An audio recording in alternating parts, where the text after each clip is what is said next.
Bonjour à tout le monde. Je suis très content de pouvoir organiser aujourd'hui avec mon ami Georges Gilles Quinet cette conférence de presse, ce point presse en marge du Conseil européen transport qui aujourd'hui a sur son agenda plusieurs points en relation avec le rail. Ce n'est peut-être pas du hasard parce que d'un côté, il faut le dire, il y a la présidence portugaise qui a beaucoup insisté pendant cette présidence sur le rail et sur le débat autour du rail. Et d'un autre côté, évidemment, on est dans l'année du rail qui a été déclenchée par l'Union européenne. Et d'un autre côté, il y a d'autres événements qui vont se faire pendant l'année, surtout à la fin de l'année, la COP 26, pendant laquelle, cette fois-ci, certainement, le secteur du transport sera le point, ou disons, le sujet clé qui sera débattu pendant cette COP 26, parce qu'évidemment, le transport, la mobilité des personnes, des marchandises en général, joue un rôle très, très important dans tout le débat autour du changement climatique. Et évidemment, si on veut arriver à réduire l'empreinte carbone au niveau européen, il faut surtout agir dans le domaine des transports. Pour toutes ces raisons, je crois que nous deux, on était très contents que ce point était largement, ou domine largement aujourd'hui le débat, à côté d'un débat général sur la mobilité urbaine. Et il faut dire que pour moi, je suis maintenant pendant 8 ans déjà dans ce Conseil de transport. Ce n'est malheureusement pas le premier débat qu'on fait et c'est non plus la première résolution, le premier texte ou document qu'on adopte. Moi-même, j'ai eu la chance ou le malheur, ça dépend comment on le voit, sous la présidence luxembourgeoise, de faire passer le 4e paquet ferroviaire. Je souligne le 4e paquet ferroviaire. Mais quand on regarde la réalité en Europe, il faut malheureusement constater que vraiment la réalité court largement derrière les aspirations qu'on adapte tout le temps lors des conseils européens. C'est un constat que je fais maintenant depuis 8 ans et c'est pour ça que je crois qu'il faut maintenant aller du devant, agir, vraiment prendre en main ce qu'il faut prendre en main. Et je crois qu'un des grands problèmes, et on l'a constaté aussi au cours des débats autour du papier qui était proposé par la présidence portugaise, qui voulait avoir beaucoup plus d'ambiance à la fin dans ce papier, mais malheureusement, un papier, c'est toujours à la fin un compromis. Mais le grand problème qu'on a aujourd'hui en Europe, surtout dans la mentalité encore de la Commission, c'est la philosophie avec laquelle la Commission agit dans le domaine ferroviaire. Une philosophie qui table que sur le marché, libéralisation. La libéralisation, c'est devenu comme une baguette magique de la Commission pour changer le rail, mais il faut constater aujourd'hui, ce tout libéralisation ou uniquement miser sur le marché, cette stratégie, elle a échoué. Elle a échoué vraiment complètement. Parce que quand on regarde la réalité actuellement en Europe, il faut constater que l'Union européenne n'a pas beaucoup avancé, du moins pas par rapport aux aspirations qu'on a ou aux problèmes qui se posent autour du changement climatique et aussi de l'organisation du rail en général. Je crois qu'il faut changer cette mentalité. Moi, je ne suis pas contre le marché, loin de là. Mais il faut quand même accompagner ce marché et l'accompagner d'une façon en autorisant des investissements publics et en ne voyant plus tous les investissements publics dans le rail comme une entrave presque à la concurrence sur le rail en Europe. Ce n'est pas possible. Les investissements dans l'infrastructure du rail, c'est évidemment une prérogative principalement nationale, mais il faut que l'Union européenne aussi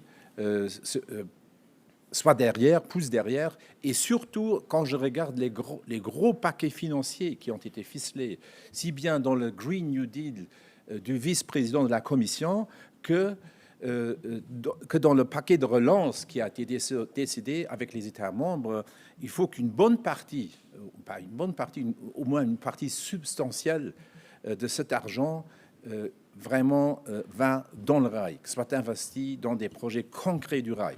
Ça ne suffit plus de déclarer qu'il faut mettre en place, comme on l'a fait déjà lors d'un dernier conseil, de mettre en place un système trans-européen 2.0 pour relier toutes les capitales en Europe. Si l'Europe a cette ambition, alors il faut y aller et vraiment débloquer de l'argent européen, de l'argent public pour vraiment mettre à la pointe de ce qu'on a besoin pour vraiment équiper les différentes réseaux en Europe. Personnellement, je suis persuadé, à la lumière de tous les problèmes que connaît notre société aujourd'hui, COP 26, je l'ai déjà cité, changement climatique, mais aussi congestionnement des grands axes routiers. On est arrivé à un point où c'est clair que la renaissance du rail doit nous amener à un nouvel âge d'or du rail. Vraiment, le rail, c'est le mode de transport de masse en Europe qui doit être vraiment au centre de tous nos débats en Europe. Et dans ce contexte, évidemment, et là, mon collègue Georges et moi, on est d'accord dessus, c'est très malheureux que les capitales européennes, Bruxelles, Luxembourg, Strasbourg, ne sont toujours pas reliées de façon comme ils devraient l'être pour vraiment relier efficacement avec les rails toutes ces capitales. Bon, je ne veux pas maintenant discuter parce que tout le monde connaît en détail le problème entre Bruxelles et Luxembourg. Actuellement, la vitesse commerciale entre Bruxelles et Luxembourg, elle est plus lente de ce qu'elle était il y a 30 ans. On prend plus de 3 heures et évidemment, ça doit pas être le cas. Mais évidemment, il faut que l'Union européenne prenne ses responsabilités et soutienne l'État belge. Par exemple aussi dans le développement de cette ligne, c'est-à-dire un soutien financier substantiel doit être débloqué pour aider la Belgique pour vraiment moderniser cette ligne. Et c'est pour ça qu'on avait écrit ensemble une lettre à la commissaire il y a quelques mois pour souligner le vœu qu'on a dans cette direction. Voilà. Juste d'un côté, content qu'il y a le débat, content qu'il y a la prise de conscience qu'elle est là, mais d'un autre côté, je dis maintenant, les débats, c'est une chose, l'action, c'est autre chose, il faut passer à l'action. Georges.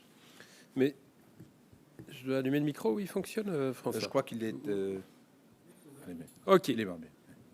Bonjour à toutes et à tous. Merci François pour l'accueil. C'est un plaisir d'être ici aujourd'hui à Luxembourg. C'est un plaisir, on le disait, avec nos collègues ministres de la Mobilité européens, parce que pour la première fois, depuis que je suis ministre, depuis le 1er octobre de l'an passé, on peut se retrouver physiquement.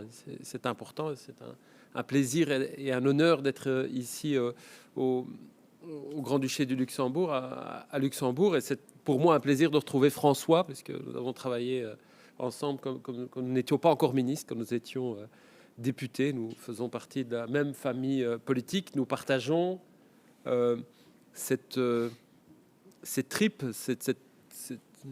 le cœur pour la mobilité ferroviaire, pour le train et pour d'autres choses. Et au-delà du Covid, je pense que les astres sont alignés pour renforcer la mobilité ferroviaire en Europe. Dans le cadre de notre accord de gouvernement en Belgique, il y a une option très précise qui a été prise pour faire de la mobilité ferroviaire la colonne vertébrale de la mobilité, d'investir dans le train. C'est aussi ce que nous demande la Commission européenne dans le cadre de son plan pour la relance et la résilience, dans le cadre du Green Deal. Et là, elle invite les États européens à investir dans le rail et leur donne des moyens. Et c'est vrai que le train, c'est un mode de transport qui est à la fois écologique, pas de production de CO2, qui est sécurisant, beaucoup moins d'accidents sur le rail, qui permet de répondre à des enjeux de mobilité par rapport aux embouteillages, les embouteillages qu'on connaît en Belgique pour arriver vers Bruxelles, mais qu'on connaît aussi au Grand-Duché de Luxembourg pour arriver chaque matin à Luxembourg. Et plus il y a de personnes dans les trains, moins il y a de personnes sur nos autoroutes dans des voitures, donc moins il y a de problèmes économiques liés aux embouteillages, moins il y a d'émissions de CO2 par rapport à l'objectif que nous avons tous au niveau mondial, au niveau européen, d'empêcher un réchauffement de la planète qui aurait des conséquences énormes et qui est dû aux émissions de CO2.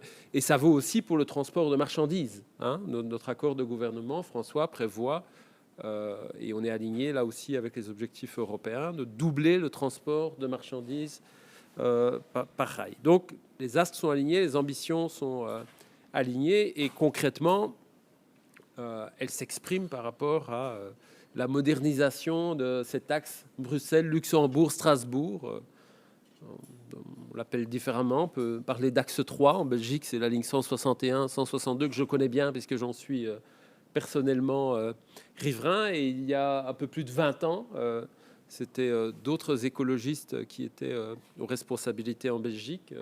José Darras au niveau wallon, Isabelle Durand au niveau fédéral. Nous avons commencé la modernisation de cette ligne difficile, parce que c'est vrai qu'il y a pas mal de courbes qui empêchent une vitesse commerciale optimale de nos trains. Et il serait temps de terminer la modernisation de cette ligne pour simplement avoir une vitesse commerciale et clairement des temps de transport pour les personnes qui veulent aller de Bruxelles à Luxembourg, deux capitales européennes importantes, qui soient concurrentielles avec d'autres moyens de transport. Nous y travaillons dans le cadre des premiers investissements que j'ai obtenus au niveau belge avec le soutien des moyens européens.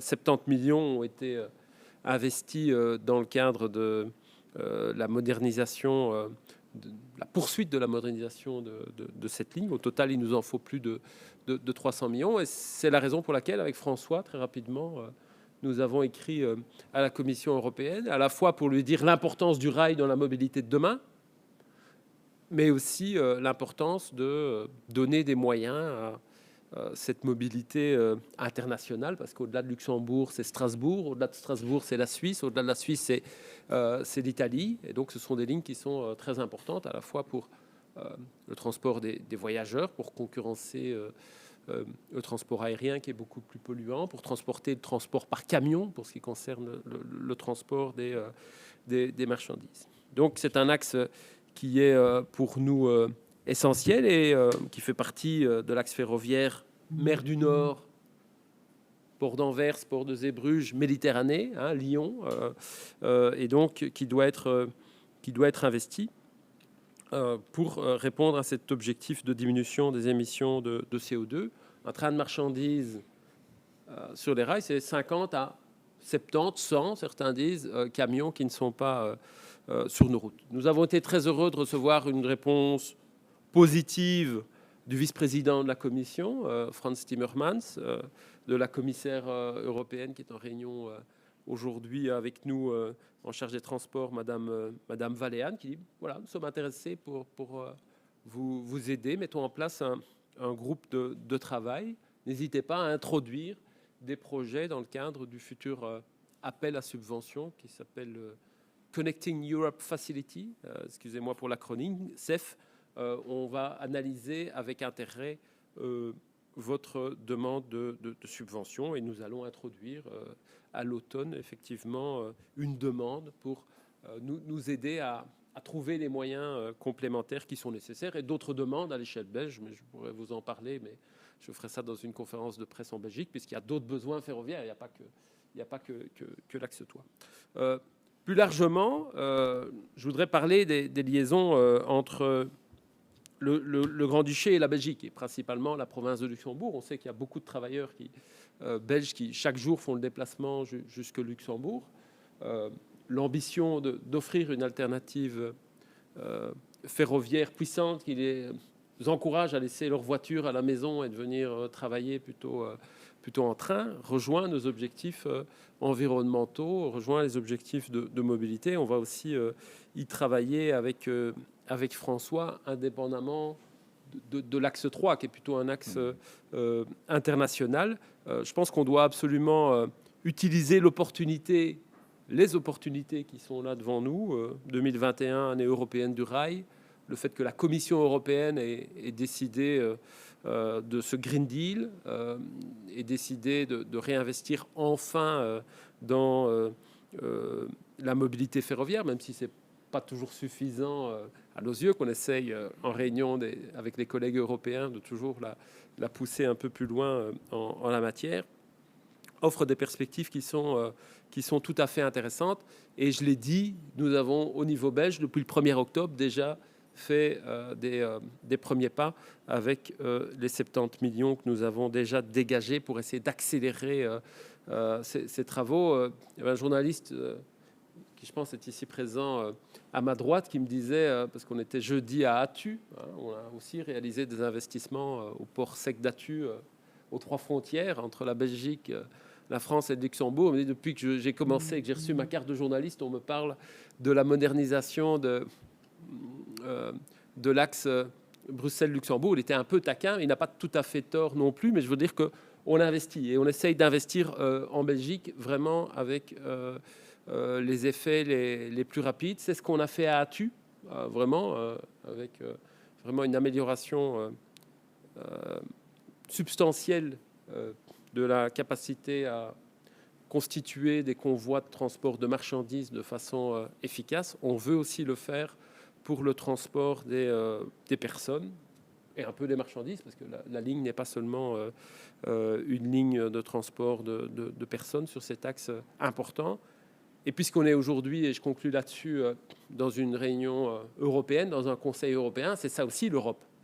C'est faciliter les connexions entre les États par la voie ferroviaire. Historiquement, on a plutôt fait l'inverse, par crainte de l'invasion, avoir des systèmes qui sont différents, des écarts de rails qui sont différents, une alimentation électrique qui sont différents. Ça, on doit le changer. Si on veut construire l'Europe, on doit aussi faciliter les déplacements d'un pays à l'autre, et si possible avec des moyens de transport les moins polluants possibles. Vraiment, on y travaille avec la dernière des énergies, et j'espère avec le soutien de la Commission et de l'Union européenne. Merci. Question. Je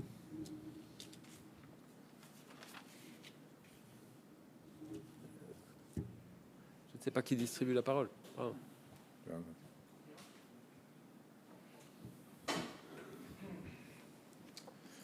David Marquez du journal Le Quotidien au Luxembourg. Peut-être première question.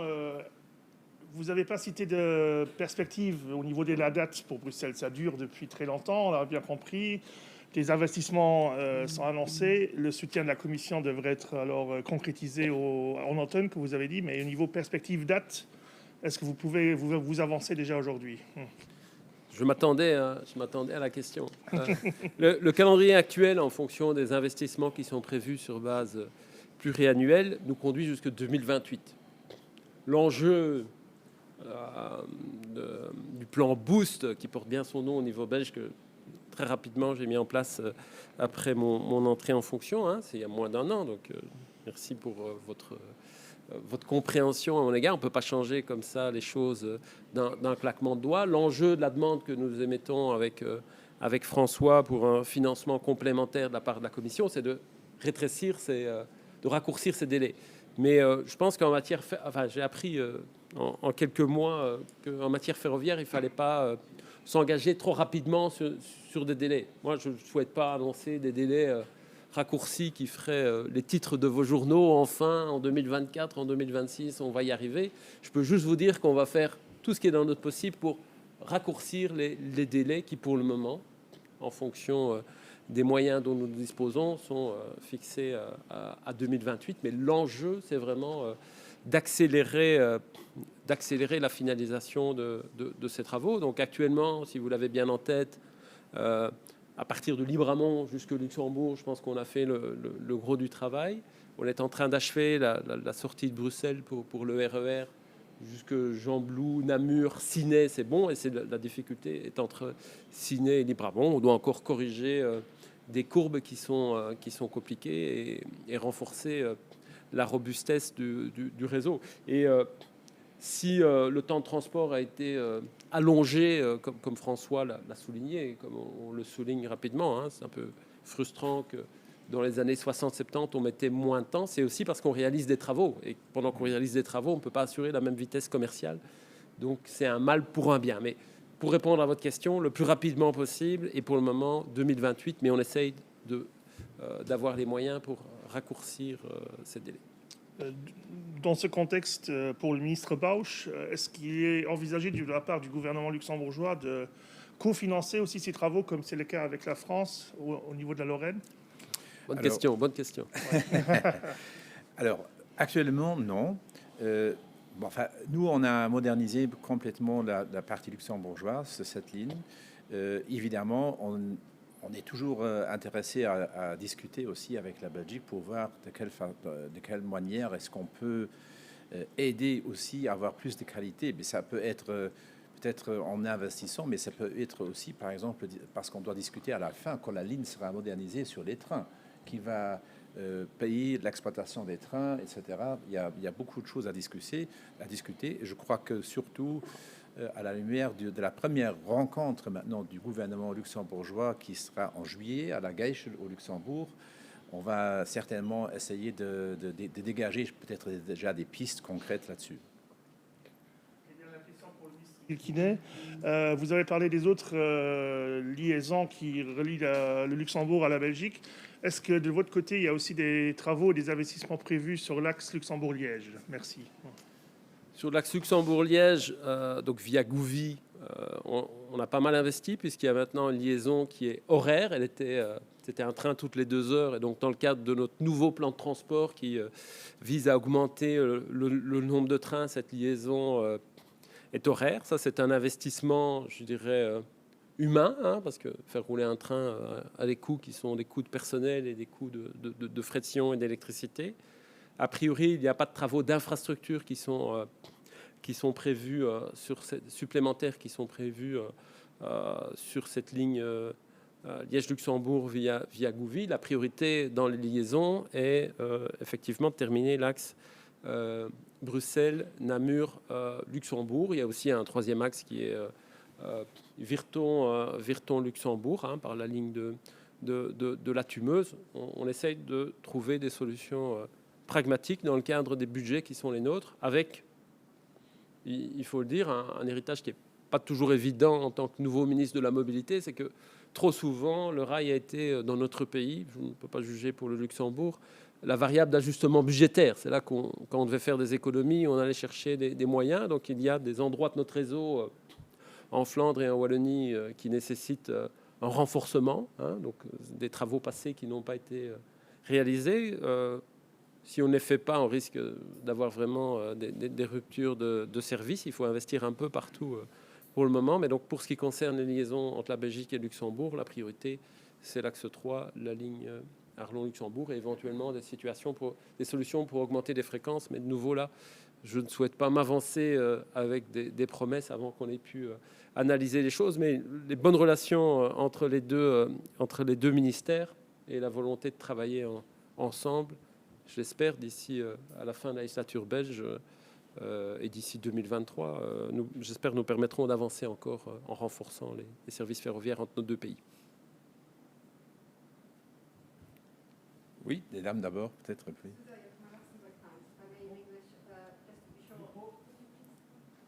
Yeah, maybe you go to the microphone. Just to be sure, could you remind what is the expected connection time by 2028, and if there's any chance that it will speed up eventually? What would be your, let's say, dream connection time? Donc, ce n'est pas une nouvelle liaison, c'est l'amélioration de la vitesse commerciale sur une ligne qui existe entre nos deux pays. Hein, donc, c'est la ligne 161-162 entre Bruxelles et Luxembourg. Et nous devons, pour améliorer la vitesse commerciale et l'efficacité du rail, corriger certaines courbes qui sont problématiques dans la partie belge du trajet, qui obligent des ralentissements de train, et renouveler une partie importante du matériel, des caténaires et des rails qui sont vraiment trop anciens. Donc il ne s'agit pas de créer une nouvelle voie, mais c'est de renforcer la robustesse de la voie et de permettre une vitesse d'exploitation plus importante et le passage de davantage de trains sur cette ligne. Et ce qui est important aussi, puisque c'est une ligne qui a été utilisée pendant de nombreuses années par des députés européens quand ils allaient en session à Strasbourg, c'est de pouvoir la rendre concurrentielle d'un point de vue du transport international. Elle a été un peu désertée. Nous avons connu le train Jean Monnet entre Bruxelles, Luxembourg, Strasbourg, Chiasso, Milano, qui était un train de nuit qui était aujourd'hui retiré du service justement à cause du délabrement de la ligne. C'est vraiment redonner à cet axe 3 sa vocation internationale importante. Et comme je le disais dans ma conclusion, ça fait partie de la construction européenne de permettre aux citoyens de se déplacer d'un pays à l'autre par la voie ferroviaire. Et c'est vraiment l'ambition que nous avons ici. Et le temps de parcours, parce que la question...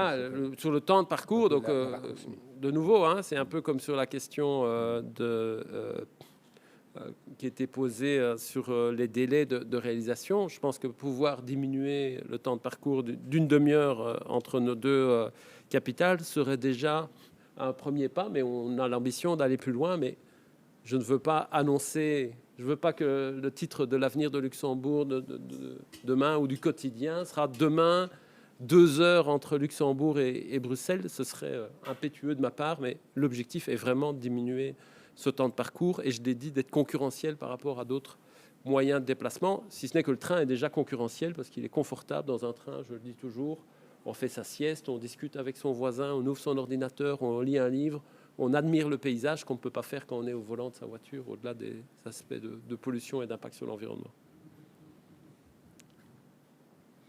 Oui.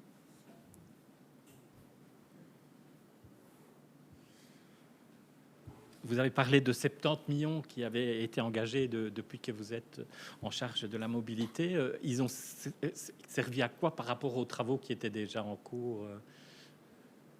Donc, ils ont servi à accélérer les travaux entre Ciney et Libramont. Donc, il s'agit, comme je l'ai dit, de remplacement de caténaires sur la ligne et de correction. Enfin, c'est notamment, puisque vous êtes belge, tous les travaux à la gare de Ciney, correction de voie, et tout ce qui est au-delà de Ciney, entre Ciney et Libramont. On a là, vers Poix-Saint-Hubert aussi, des difficultés. Le problème de la forêt de miroir qu'il faut passer, oui. Voilà, des parois rocheuses qu'il faut pouvoir solidifier pour permettre justement d'améliorer la vitesse commerciale et d'éviter des ralentissements du train. Mais je peux vous communiquer très exactement l'affectation des 70 millions après la conférence de presse. Mais c'est vraiment dans cette zone entre Ciney et Libramont qu'on investit. Et alors, un autre dossier dont on parle souvent, c'est le projet de Park and Ride à Wiville ou à Sterpenich. Est-ce que je sais que vous avez la volonté de travailler ensemble. Alors, est-ce que on a pu petit à petit avancer sur ce dossier-là aussi? J'ai souvent des questions parlementaires sur ce Park and Ride. Il y a quelques parlementaires comme Josiah de Wiville, de collègues luxembourgeois tout à fait agréables. François et moi, et de nouveau... on ne va pas faire de scoop ici, nous travaillons. Ma priorité, c'est vraiment de renforcer le service de train entre la province de Luxembourg et le Grand-Duché et d'offrir entre Libramont et Luxembourg davantage de possibilités de se déplacer par train. Et on a une série de gares là, qui ont des parkings peut-être d'une moindre ampleur que celui envisagé à Wiville, qui peuvent être une solution intéressante. Je pense qu'avec ce parking de Wiville, on prend le problème à l'envers, puisque on envisage là un parking où on peut mettre beaucoup de voitures, mais sans la fréquence de train qui va avec. Et ma priorité de ministre de la Mobilité belge, c'est de renforcer la fréquence de train. Et je pense qu'alors, on envisagera la façon différente. Mais par contre, je partage l'objectif d'Idelux de retirer des voitures qui, aujourd'hui, font le déplacement entre la province de Luxembourg et Luxembourgville. Encore qu'avec le télétravail, les choses vont évoluer, mais il y a aussi des conventions fiscales compliquées. Mais bon, ça va nous amener trop loin. Ce sera aussi pour la Guéchelle. Entre les deux pays. Mais vraiment, ma priorité, avant les parkings, c'est améliorer la fréquence et le service de train. Merci. Oui. François Collin, l'essentiel, dans la lignée de mon confrère Philippe de la RTBF, j'avais une question qui n'est pas stricto sensu rapportée au rail, mais je crois que cela fait 2 ans qu'une bande, un couloir de covoiturage a été mis en place entre AB et la frontière luxembourgeoise. Alors je profite du fait que les 2 ministres sont réunis aujourd'hui pour demander d'une part à M. Jules Quinet quel est le bilan, même s'il y a eu, comme vous le dites, le télétravail qui a un petit peu modifié les choses après 2 ans d'existence de cette bande, et d'autre part à M. Bauche, s'il y avait encore éventuellement dans les cartons une possibilité de poursuivre cette bande de covoiturage côté luxembourgeois. Merci. La Belgique est un pays complexe. C'est la compétence d'un autre ministre de la Mobilité, mon excellent collègue Philippe Henry, ministre régional, puisque les compétences sont partagées. On s'entend bien, on est tous les deux écologistes, on se voit régulièrement, mais sur la question précise, je vais passer à l'équipe, et en l'occurrence à François, qui pourra donner des informations plus précises. Je pense qu'il se parle avec Philippe sur le dossier. Vu que la situation luxembourgeoise est alors moins complexe, c'est le même ministre national qui a aussi les relations avec collègue Henry en Wallonie. En fait, on s'est déjà rencontrés 2 fois, et une fois même encore ensemble, nous 3.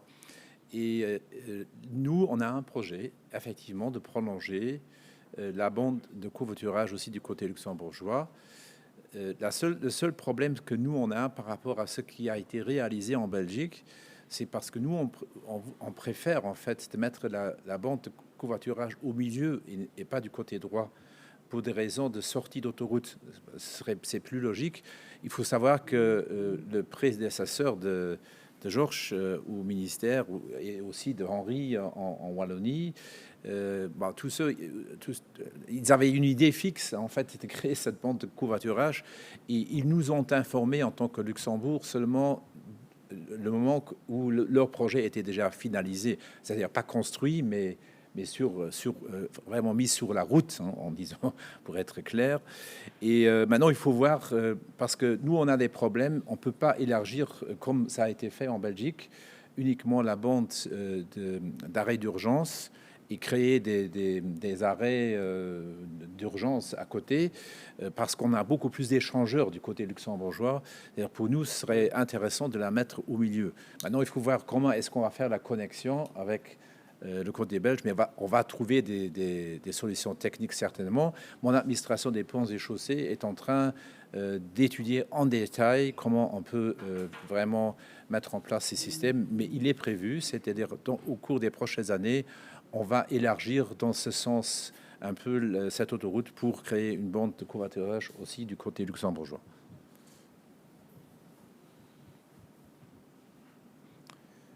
D'autres questions? Je vois que ce n'est pas le cas.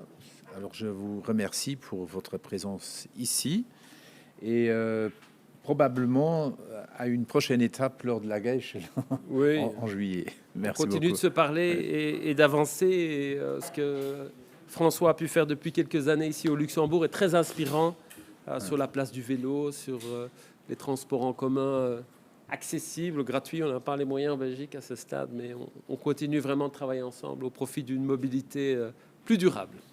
Merci.